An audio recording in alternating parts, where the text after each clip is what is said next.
Di dalam kitab ini Syekh Mubayyad mengatakan kronologi 10 tanda besar itu kurang lebih seperti ini ya. Dan yang menariknya ternyata 3 tanda besar pertama justru adalah peristiwa-peristiwa bencana alam dahsyat yang disebabkan oleh sebab yang sama. Sebabnya apa? Jatuhnya Batshatul Kubra, hantaman keras berupa meteor besar menabrak planet kita ini, Pak ya. Makanya dalam surat Ad-Dukhan Allah mengisyaratkan fartaqib yauma ta'tis samaa'u bidukhanin mubin, tunggulah hari ketika langit membawa kabut yang nyata, mulai dari ayat ke-10 ya. Ayat 11-nya Allah berfirman yaghshan nas hadza 'adzabun alim, kabut yang nyata itu akan menyelimuti seluruh manusia. Dalam hadis dikatakan menyelimuti seluruh wilayah timur, seluruh wilayah barat ya, 40 hari 40 malam. Nah yang paling mengerikan Allah berfirman hadza 'adzabun alim, inilah azab yang pedih.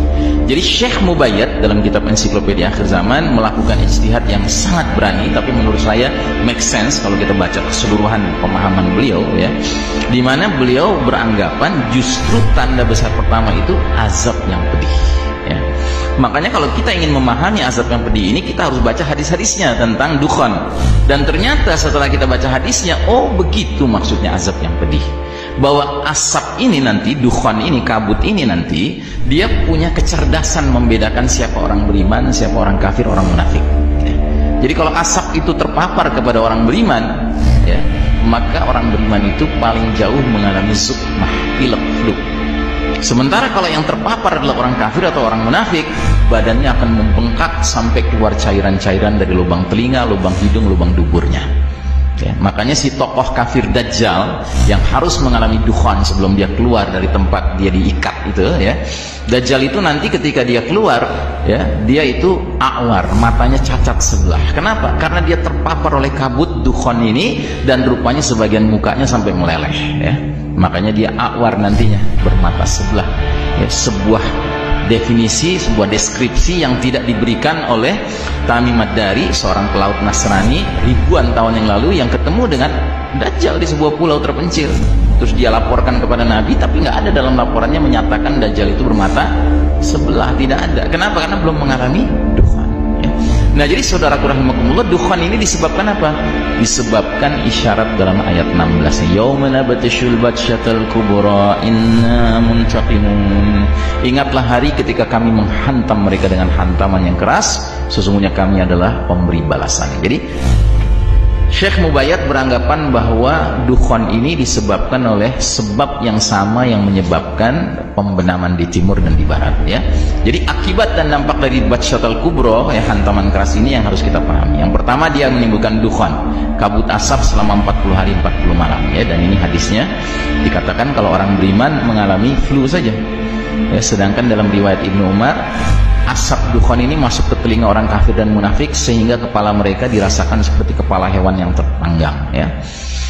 Terus juga yang kedua, dampak dari hantaman keras ini terjadi vast continental landslides, pembenaman bumi berskala benua ya. Jadi akan ada pecahan meteor yang jatuhnya ke tengah-tengah samudra, menimbulkan tsunami dahsyat yang ketinggiannya menurut para ilmuwan bisa mencapai dinding airnya, maksudnya dinding air tsunaminya 230-an meter Pak. Dia bergerak ke kanan berarti akan menghantam wilayah barat, Amerika Utara, Amerika Selatan.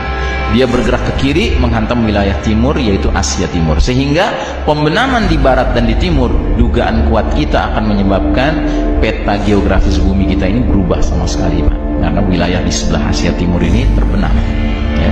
Wilayah Amerika Utara dan Selatan ini terbenam ya. Tentunya tidak terbenam semua ya. Dataran tingginya, bukit-bukitnya, gunung-gunungnya yang melebihi 200-an meter itu dia masih terpelihara, tapi menjadi ya berubah ya, menjadi apa namanya pulau-pulau lah, katakan begitu ya. Makanya kalau kita sudah memahami hal ini ya, kita harus berpikir kira-kira kita mau kemana nih kalau ini terjadi nanti gitu. Makanya nggak kurang-kurang kawan saya yang biasa bahas akhir zaman juga, Ustadz Zulkifli Muhammad Ali, bahkan sudah mulai merancang bikin kampung akhir zaman di perbukitan Payakumbuh ya. Dia sudah kumpulin kapling-kapling di situ, dia sudah tawar-tawarkan, tapi dia juga mensyaratkan harus orang beriman yang terpilih yang tinggal di situ ya kan. Nah silahkan ya, karena ini juga ada hadisnya. Nabi mengatakan sebaik-baik tempat di akhir zaman ketika banyak fitnah adalah pergi ke gunung bersama hewan ternak kalian, kata Nabi ya kan. Nah, cuma saya ingatkan, kalau Anda memilih untuk menempuh jalan seperti itu, katakanlah kita sekarang di Jakarta ini, gunung terdekat Gunung Salak barangkali ya. Ya, terdekat kan Gunung Salak gitu. Anda mulai gitu di situ cari-cari tanah gitu, Anda bangun kampung akhir zaman di situ, silahkan, ya kan? Itu mengikuti sunnah Nabi mengarahkan seperti itu. Cuman saya peringatkan, kalau Anda nantinya selamat karena Anda tidak terhantam tsunami yang nggak bisa mencapai lebih dari 230 meter, ya kan? Maka jangan kaget kalau Anda nanti tidak tinggal di Gunung Salak lagi, tapi Anda tinggal di Pulau Salak, ya? Karena sekelilingnya air lagi, gitu, ya kan?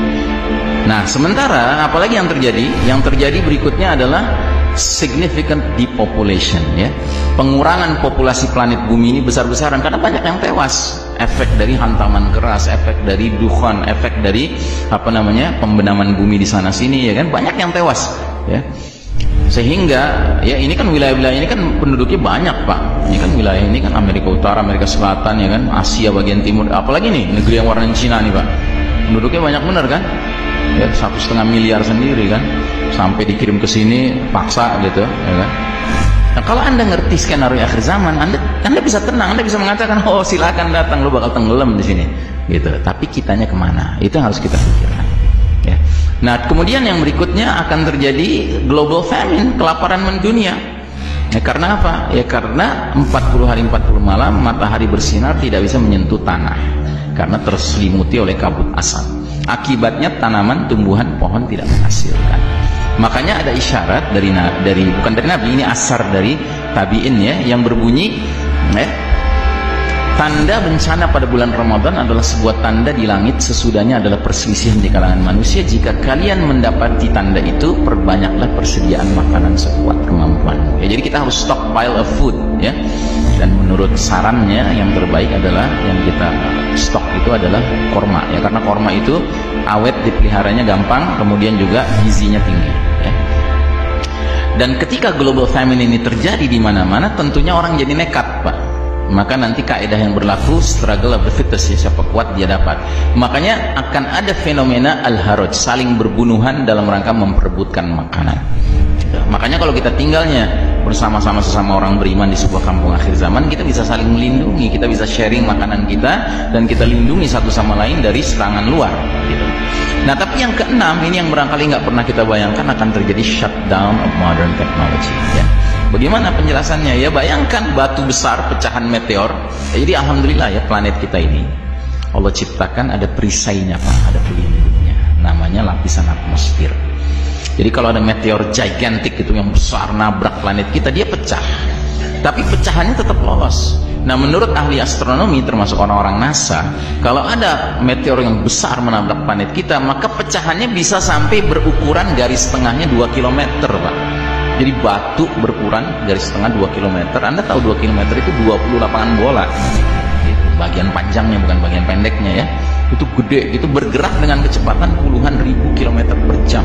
Tentunya ketika dia bergesekan dengan udara, dia menimbulkan induksi besar-besaran.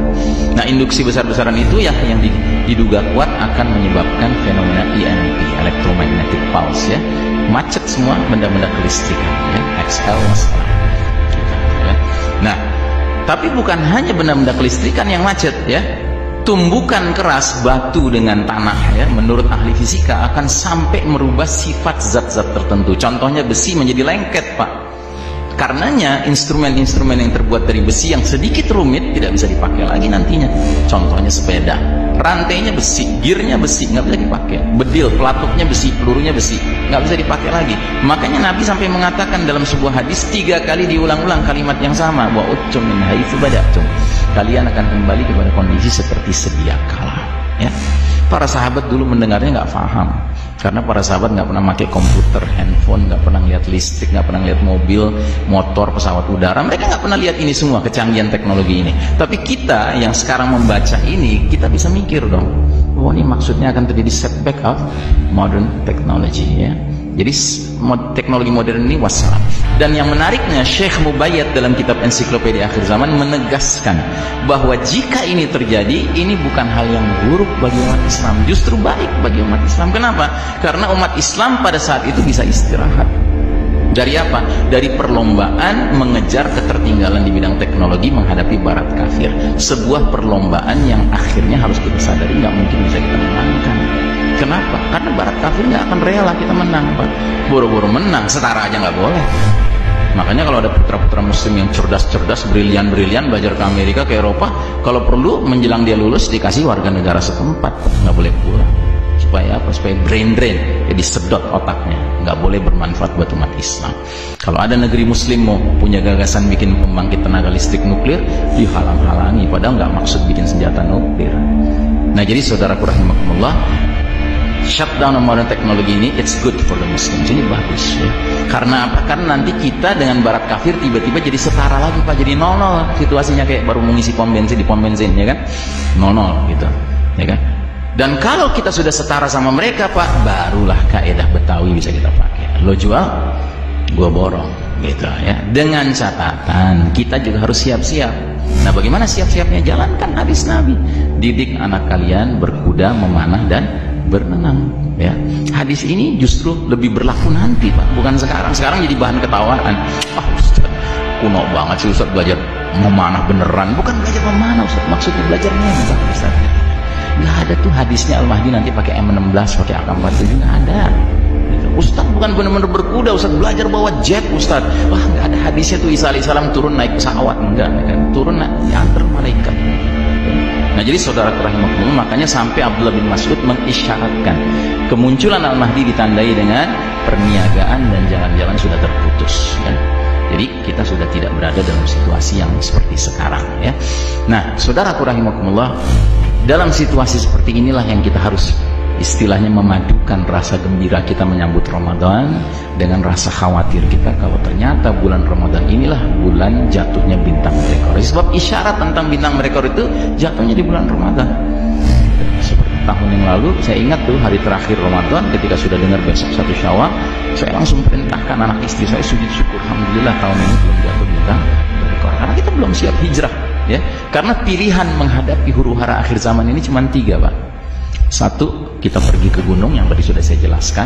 Cuman akibatnya apa? Akibatnya nanti Anda nggak tinggal di Gunung Salak lagi, tinggal di Pulau Salak. Teknologi udah nggak ada. Anda tinggal di pulau, Anda nggak bisa gabung sama Al-Mahdi. Gimana mau gabung? Udah nggak ada pesawat, udah nggak ada kapal yang bermesin canggih, nggak ada. Naik sampan bahaya.